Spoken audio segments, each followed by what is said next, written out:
Good evening, I'm J.K. Joseph Kim, and you're watching Flash News TV. Our top story tonight, outrage and mourning in Kenya after a protester was fatally shot during anti-tax demonstrations in Nairobi. Tragedy struck during nationwide protests against the Finance Bill 2024 as Rex Kanyak Masai, a 29-year-old demonstrator, was shot and killed in Nairobi on Thursday. According to medical reports, Masai died from gunshot wounds after being taken to Bliss Hospital. As members of parliament debated the controversial bill, police fired tear gas and water cannons to disperse largely peaceful protesters gathered near the parliamentary building. Amnesty International has condemned the police for using excessive force, reporting that many protesters were arrested. The protests, known as Occupy Parliament, began on Tuesday, initially prompting the government to withdraw some of the more contentious proposals, such as a 16% tax on bread and an annual 2.5% tax on vehicles.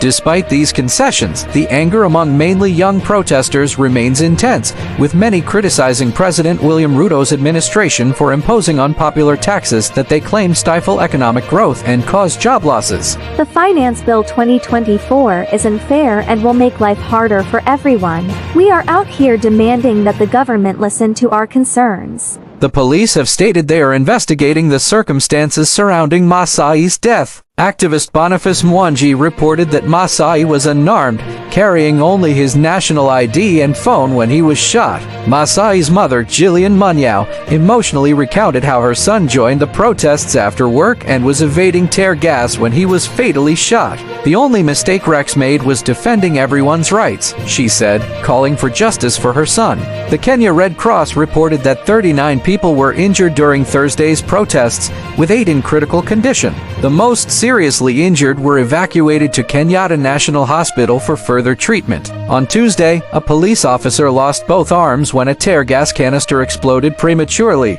Amnesty International has confirmed incidents of live ammunition being used and the presence of spent cartridges at the protest sites. They alleged that over 100 people were arrested on Thursday alone and called for an end to the brutality and illegal arrests by police. Despite the ongoing protests, the controversial finance bill was passed by a majority of MPs during its second reading on Thursday. The bill now moves to the next stage, where a committee will consider amendments before a final vote expected next Tuesday.